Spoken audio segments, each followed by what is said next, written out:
একদিন মন খারাপ করে আমার শাশুড়িকে বললাম, আপনি যদি খাবার দিতেই যান তাহলে এত দেরি করে কেন যান? একটু তাড়াতাড়ি গেলেই তো হয়। আমার তো আবার সকাল সকাল ঘুমাতে হয়, কারণ সকালে যাতে আমি আবার আমার স্বামীর সাথে কথা বলতে পারি। তখন শাশুড়ি বলেন, গরিবদের খাবার দেওয়ার পর আমি একটু পাড়া মহল্লায় যাই, সেখানে তাদের সাথে কথা বলি, এই জন্য একটু দেরি হয়ে যায়। এরপর যখন আমি বাইরে চলে যাব, তুমি আর আমার জন্য চিন্তা করো না, আমি বাইরে থেকে দরজা লক করে চাবিটা আমার সাথে নিয়ে যাব। আমি আমার শাশুড়ির কাছ থেকে এই কথাটা শুনে কিছুটা স্বস্তি পেয়েছিলাম, কারণ আমার সমস্যার সমাধান হয়েছে। এখন আমি নির্বিঘ্নে ঘুমাতে পারি। আমি সেখানে নাইট ডিউটিতে ছিলেন, যার কারণে রাতের বেলা আমার সাথে কথা বলতেন না। এই জন্য আমিও তাড়াতাড়ি শুয়ে পড়তাম, ভোরবেলা কথা বলতাম দুজনে। এরপর দিনেও কয়েকবার কথা হতো আমাদের দুজনের।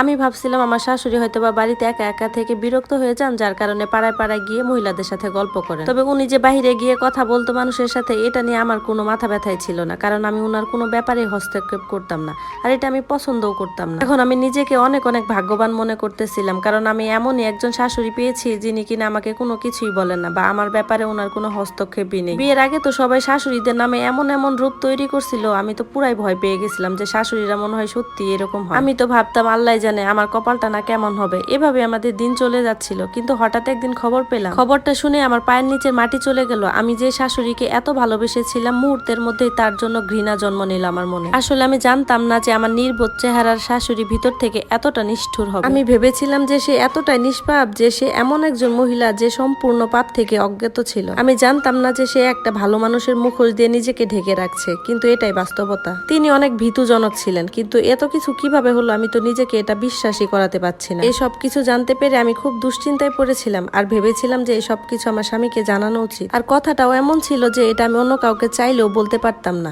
আমি তো নিজের কাছে পুনরাবৃত্তি করতেই লজ্জা পাচ্ছিলাম যে আমার বৃদ্ধ শাশুড়ি কিভাবে এই কাজটা করতে পারলো। কিন্তু আমি তাকে লক্ষ্য করলাম, ওনার বয়সটাও কিন্তু এত বেশি ছিল না। আমার শাশুড়ি বলেছিলেন তিনি যখন বিয়ে করেছিলেন তখন তার বয়স ছিল মাত্র 14।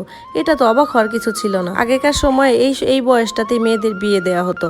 এখন আমার শাশুড়ির বয়স 40, কিন্তু তার শরীরটা প্রায় সময় খারাপ থাকতো, যার কারণে তাকে বৃদ্ধ লাগতো। কিন্তু এতদিন ধরে একটা জিনিস আবার দেখলাম যে তার মুখের উজ্জ্বলতাটা আবার ফিরে আসছে। একদিন উনি আমার সামনে হঠাৎ মাথা ঘুরে পড়ে গেল। আমি তো দেখে ভয় পেয়ে গেলাম। আমি তার জ্ঞান ফেরানোর জন্য যথেষ্ট চেষ্টা করলাম। আল্লাহর রহমতে কিছুক্ষণ পর তার জ্ঞানটাও ফিরে এলো। আমি জিজ্ঞাসা করলাম, মা কি হয়েছে আপনার? উনি বললেন হয়তো বা ব্লাড প্রেশার কমে গেছে। আমি বললাম আচ্ছা ঠিক আছে, আপনাকে আমি হাসপাতালে নিয়ে যাচ্ছি। এই জন্য একটা রিক্সা নিয়ে তাকে নিকটস্থ হসপিটালে নিয়ে গেলাম। কিন্তু হাসপাতালে যেই পৌঁছালাম তখন উনি আবার মাথা ঘুরে পড়ে গেলেন। উনার কি হয়েছে এটা নিয়ে আমি খুব উদ্বিগ্ন ছিলাম।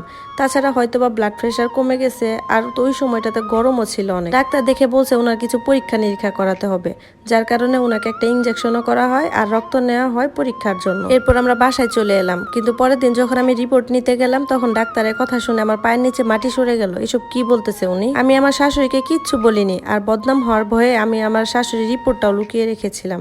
এদিকে আমার শাশুড়ির স্বাস্থ্য ক্রমশই খারাপ হতে থাকে। এমন শরীর খারাপ নিয়ে উনি রোজ রাতে খাবার নিয়ে যেতেন। আমার তো খুব রাগ লাগতো যে এই মহিলা আসলে কি শুরু করছে, কি বোঝাতে চাইতেছে, এরকম খারাপ শরীর নিয়ে ওনাকে বাইরে যেতে হবে। আমি তো তার স্বামীর প্রতি ভালোবাসা দেখে খুব মুগ্ধ হয়েছিলাম, কিন্তু এই মহিলা যে এরকম খারাপ কাজ করবে সেটা জানতাম না। এখন আমি নিশ্চিত হয়েছিলাম যে উনি খাবার দেওয়ার অজুহাতে তার প্রেমিকের সাথে দেখা করতেন এবং দুজনে সেখানে একসাথে খাওয়া দাওয়া করতেন। এই বয়সে এসে আমার শাশুড়ি এইসব কাজকর্ম দেখে আমার খুব খারাপ লাগছিল। তার তো এই বয়সে এইসব করা ঠিক হয়নি। এই ব্যাপারটা আমি আমার স্বামীকেও বলার সাহস পাইনি, কারণ সে যদি আমাকে অবিশ্বাস করে।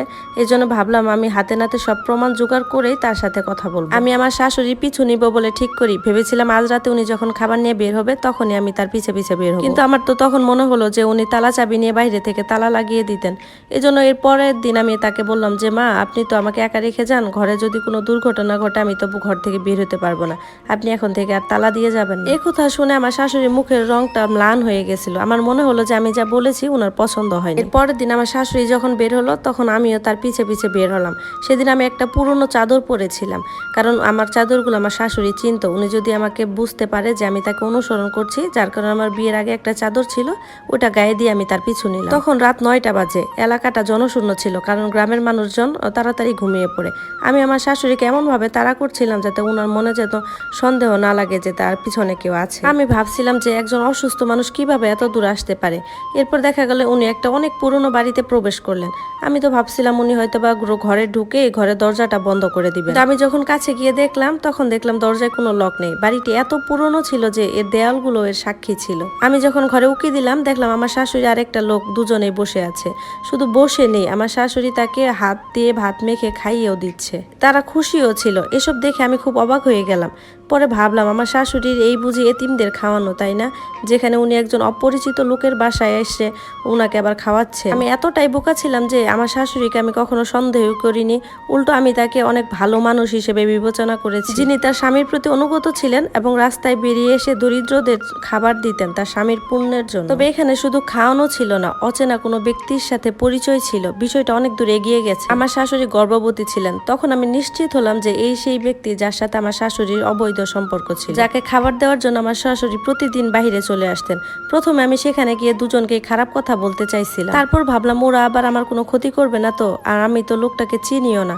তখন আমার হঠাৎ মনে হলো যে আমি আমার বাড়িটা পেছন দিক থেকে খোলা রেখে আসছি। তখন আমার মনে হলো হঠাৎ বাড়িতে চোর ঢুকবে না তো।